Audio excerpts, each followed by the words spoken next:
Hoje a gente vai olhar para a figura de Yeshua de um jeito um pouco diferente.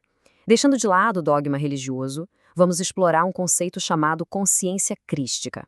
Nesta análise, a gente vai tentar entender o que isso realmente quer dizer. Conhecereis a verdade e a verdade vos libertará. Quase todo mundo já ouviu essa frase, né? É muito poderosa. Mas, se a gente parar para pensar, que verdade é essa exatamente? Será que é um conjunto de regras a seguir, uma crença que a gente tem que adotar? Ou será que é algo muito mais direto, muito mais imediato? Ok, vamos mergulhar nisso. A primeira chave, de acordo com essa visão, é que a verdade de que Yeshua falava não é uma ideia, sabe? Não é um conceito intelectual ou um sistema de crenças. É uma percepção. E que percepção seria essa? É a de que não existe um eu separado do resto do universo. Pensa só, a consciência é como se fosse o oceano. O que a gente chama de eu, nosso corpo, nossos pensamentos, são como ondas. A onda parece ser uma coisa separada, mas a essência dela é a mesma do oceano inteiro.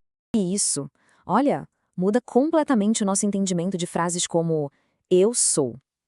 Não se trata de uma pessoa declarando quem ela é. É o momento em que a própria consciência se dá conta de si mesma como uma presença viva por trás de toda e qualquer experiência. Antes mesmo de existir um nome, uma história ou uma crença. Ok, mas se a mensagem era tão direta, por que ela se tornou tão complexa ao longo do tempo? A resposta talvez esteja em duas grandes distorções que mudaram o jeito como a gente entende Yeshua. De um lado, tem a interpretação mais literal, Yeshua como um salvador que vem de fora. Do outro, uma visão mística, Yeshua como um ser divino quase inalcançável. Mas percebe o que as duas têm em comum? Ambas colocam a chave da libertação fora da gente, em algo ou alguém que a gente precisa seguir ou alcançar. O ponto central aqui é que, segundo essa perspectiva, nenhuma dessas leituras realmente toca na essência do que ele demonstrou. Um código vivo, uma maneira de perceber a realidade que, na verdade, está disponível para todo mundo. Então, que código é esse, afinal? É o que aqui está sendo definido como consciência crística, mas não como um título pessoal, e sim como um estado de lucidez. E aqui está o pulo do gato. Consciência crística não é uma qualidade de uma pessoa especial, nem um prêmio espiritual que se ganha. É simplesmente um estado de percepção clara, algo que já está disponível. E como é esse estado de lucidez e na prática? Bom, é quando a consciência para de se confundir com os próprios pensamentos e emoções.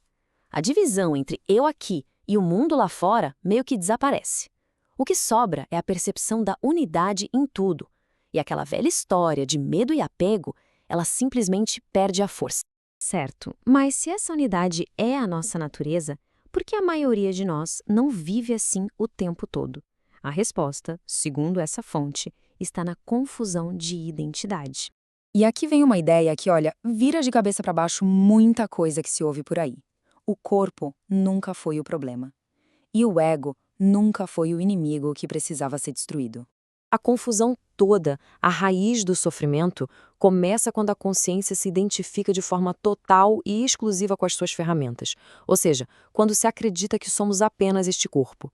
Quando um pensamento é tratado como uma verdade absoluta, em vez de ser visto como só um evento mental passageiro. E quando a nossa história pessoal define a totalidade de quem somos. Então, se a mensagem não é sobre crer, é sobre o quê? Vista por essa lente, ela se transforma num convite. Um convite para perceber o mundo de um jeito totalmente novo. E aqui a gente vê a diferença fundamental. O objetivo não era criar seguidores que dependem de alguém. Era, na verdade, despertar seres lúcidos, capazes de enxergar a realidade por conta própria. Isso nos leva de volta à outra frase super famosa que agora ganha um novo sentido.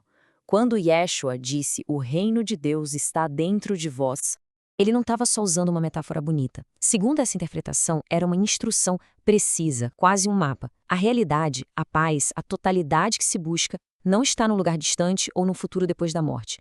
Já está aqui, agora, no nosso próprio campo de experiência. Só está obscurecida pelo excesso de identificação com o pequeno eu. E para a gente fechar, fica uma pergunta que amarra tudo isso que a gente viu. E se a própria busca por algo lá fora for exatamente aquilo que impede a descoberta do que já está aqui dentro?